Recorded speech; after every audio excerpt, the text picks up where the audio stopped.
The federal eviction moratorium ends tonight at midnight, leaving 6 million tenants that are currently behind on their rent vulnerable to potentially being evicted. The Biden administration recently called on Congress to make some sort of an extension, but that no longer looks to be an option due to Congress being on recess now.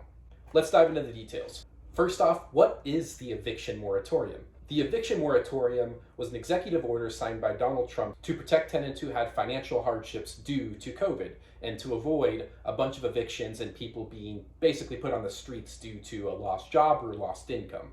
Back in June, the Supreme Court ruled the eviction moratorium unconstitutional, essentially putting an end on the executive order, but allowing it to expire at the end of July 31st. According to a Harvard University housing report, there's currently roughly 6 million tenants that are behind and struggling with their rent that will be at risk as soon as August 1st to be evicted by their landlord.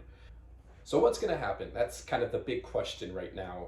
What's going to go on? Are we going to see a bunch of evictions, and with that, a bunch of new homes hit the market now that tenants are out of houses, and maybe landlords are just kind of fed up with being landlords and want to put their house up for sale to cash in on this hot real estate market?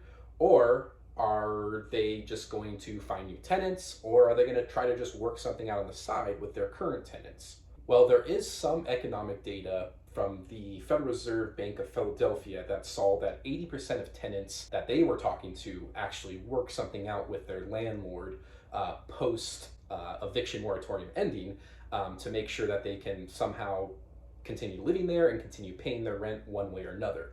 So if that turns out to be kind of widespread to where 80% of the 6 million people that are currently at threat of evictions, this could be, we could see not much at all occur after this eviction moratorium ends. However, if it ends up being to where most of those 6 million people do not have any sort of plan or some sort of agreement with their landlords, then we could see mass evictions at a level not seen for a long time. So let's play out this scenario to where maybe that study with the Philadelphia Federal Reserve was a little over exaggerated, and maybe the 6 million people currently that are behind on rents don't have some sort of plan with their landlords. So if we did see over the next couple of weeks to months a bunch of evictions start to occur in the real estate market, what would happen is that we would just see a sudden increase of rentals hit the markets countrywide, which could put a lot of downward pressure on rental prices. Alternatively, we could also see landlords kind of get fed up and maybe they start listing their homes on the market, just not wanting to have to deal with renters or future eviction moratoriums. And maybe they just decide, the real estate market is super hot, like countrywide right now. So they could just decide to throw their house on the market. And if we saw millions of listings just start to hit the market all of a sudden, that could put a damper into the current real estate growth and maybe slow down or we could even see a downturn in the real estate market. Now, if I had to guess, I think the most likely scenario is that most of these tenants, although the data is showing that 6 million people are currently behind on their rent, that doesn't necessarily mean that they're all going to be evicted. A lot of them could potentially and probably do have some sort of plan with their landlord, whether that be tacking on the rent or kind of extending their lease and tacking it onto the behind, or whatever type of plan they have. I would think that I don't think we're going to see 6 million evictions in the next week or two. I could be wrong, but I would guess that most of those people probably aren't completely at risk of falling into an eviction. But it seems that most of them probably would have some sort of deal worked with their landlord at this point.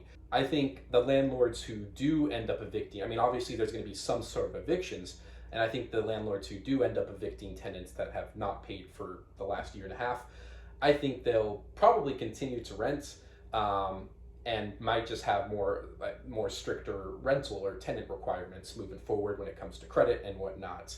This could definitely put downward pressure on rental prices nationwide. There also is a possibility to where if most of those 6 million people are at risk of falling for eviction, and maybe most of them do, that maybe we will see a bunch of landlords who are just kind of fed up dealing with tenants to begin with just list their homes and kind of cash out on their rental properties that's definitely a possibility too. There already are some signs of the rental market slowing down, so this could also add to the fire of the slowdown, and maybe we will see not only rental prices slow down, but also housing prices nationwide. So definitely a lot to unpack here. There's a couple of different scenarios that can play out of this. The one thing that is certain is that the eviction moratorium will no longer be in effect as of August 1st. So people who are behind on their rent and are unable to pay, their landlords will now be able to evict them without any regulation prohibiting them to do so. What do you think is going to happen? Let me know in the comments. Would love to kind of get some dialogue in here. Maybe I'm missing something. Hope you kind of found this video a little bit helpful when it comes to reporting what's going on. But yeah, let us know. Let me know in the comments what you think is going to be the most likely scenario moving forward.